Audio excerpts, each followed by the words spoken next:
I was using methamphetamines and heroin and fentanyl and pretty much anything I can get my hands on a daily basis. And the depression and the shame and the guilt just got to be too much. Finally, I'm like, God, can you please just take this away? This time it was, I was asking God to come in and help me, and He actually delivered me from that. There's no other explanation for it.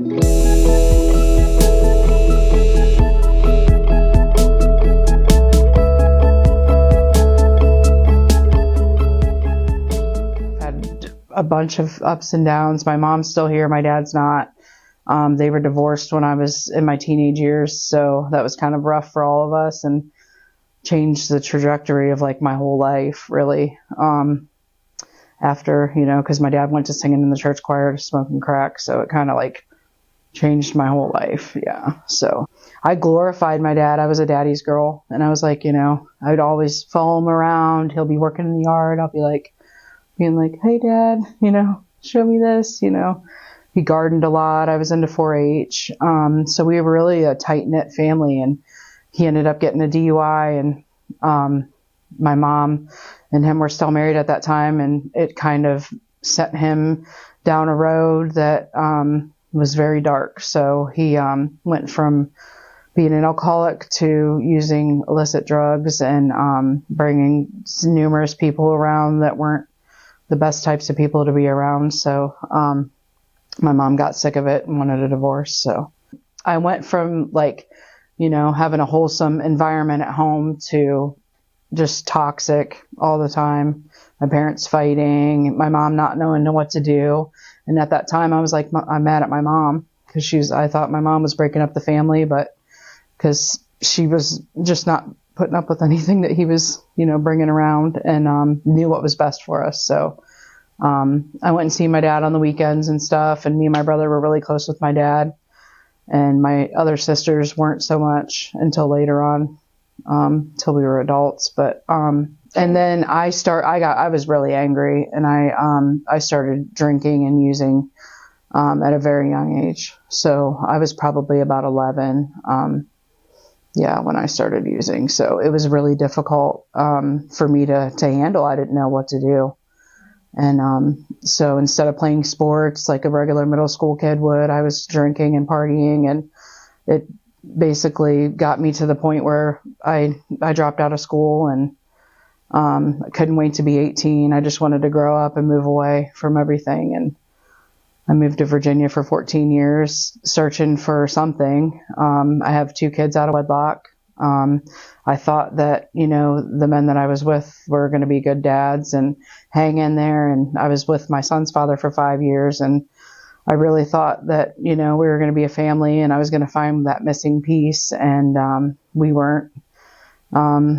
He ended up cheating on me and wrecking my whole life after 5 years of being with him. And I left him and went and got a really good job. I was working for international fitness certification, and I didn't really have God in my life at this time. I knew about him from my childhood, but I was just trying to do things my own way. And I was like, I don't need him. I don't really know him, So I was kind of just going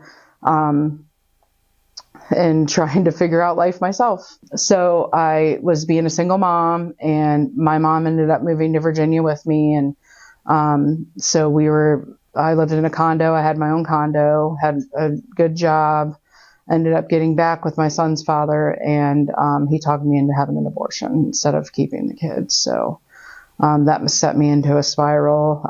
I was drinking a lot at that time and taking pills, and then slowly but surely it turned into a full-blown heroin addiction. So I was, that is the devil on earth, really.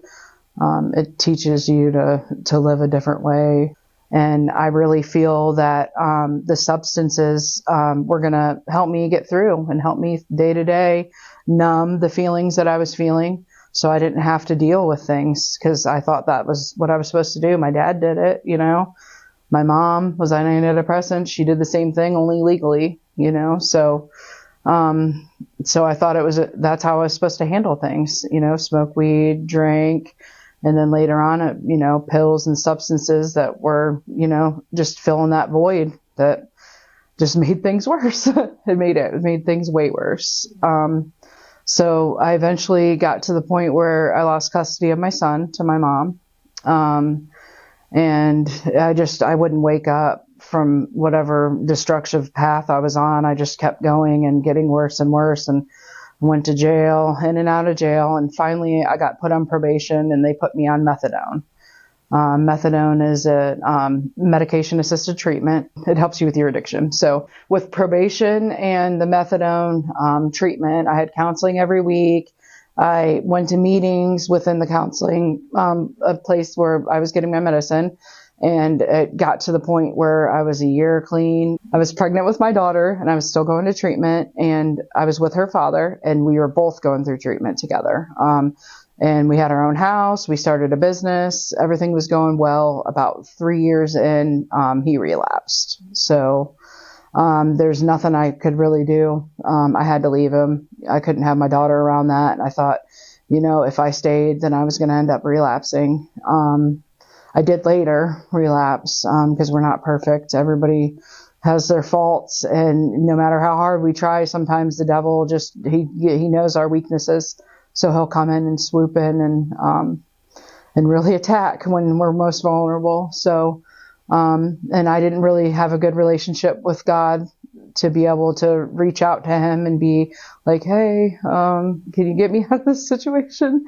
And for a long time, I, bartered with God. I'm like, hey man, if you get me out of this situation, I'll do this or that later.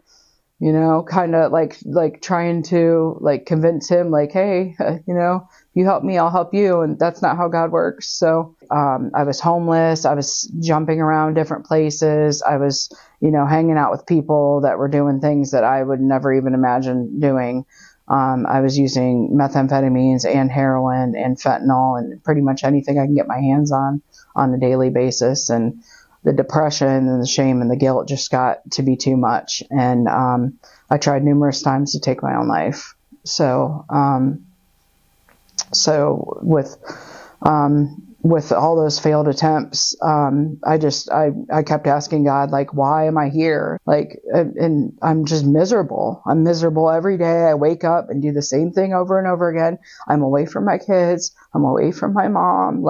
I don't have any support. Everybody pretty much turned their back on me.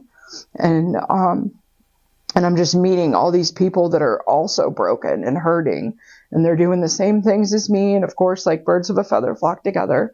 So I'm just I feel like there's no end to it, I'm never going to get it right. And I've been to rehab, I've been to jail. Nothing's ever helped me get off of it. So I'm well, obviously keeping using isn't, thank you. Obviously if I keep using, obviously the using and the drinking and the ways I was living, weren't going to keep me there. If I kept doing that, I had to something had to give. I had to stop. So I started reading my Bible, and I started doing devotions, and I was still getting high and still drinking and still just lost. I was in my truck, homeless, and reading the Bible at night. It was 2 or 3 o'clock in the morning, and I had a needle in my hand, and I couldn't hit a vein. I just couldn't, it just wouldn't work. I'm crying and screaming. And, finally I'm like, God, can you please just take this away? Can you just stop? I don't want to do this anymore. So, I didn't actually quit at that time because I relapsed and kept going back because I don't know anything different. If I'm living that way for so long, it's just like anybody. If you walk every day, you walk your dog every day, that's something that you get into a routine. It's the same thing with drug addiction or drinking. It's just something that you pick up along the way and you just keep doing and you incorporate it into everything that you do every day.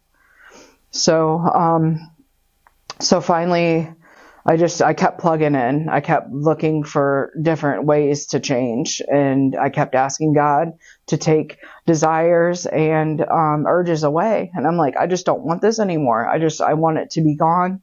So I went and found another methadone clinic and got on methadone again. And I just kept going to my meetings there and seeing my counselor. This was all, I didn't have to go to jail this time. This time it was, I was asking God to come in and help me, and he actually delivered me from that. There's no other explanation for it. I just kept asking, and he just kept making ways for me to get into a cleaner environment around better people. I found new life. I found new life because my son, earlier last year, he got baptized here. And he was like, Mom, I want to go to church. And I'm like, okay. And I just moved back in with my mom and my kids because I got to a point in my life that my mom's like, you're doing better. You're doing what you need to do. I was in treatment for about 6 months. I was in treatment for about 6 months at the time. And she's like, you can move back in if you want to. And so I'm back with my kids. He's like, let's go to New Life. My friends are going. So I'm like, okay, all right, son, let's go. So I just started plugging in. And not only was I coming on Sundays, and I was reading my Bible every morning, and I still continue to do that today. It helps me put on the full armor of God before I put my feet on the floor.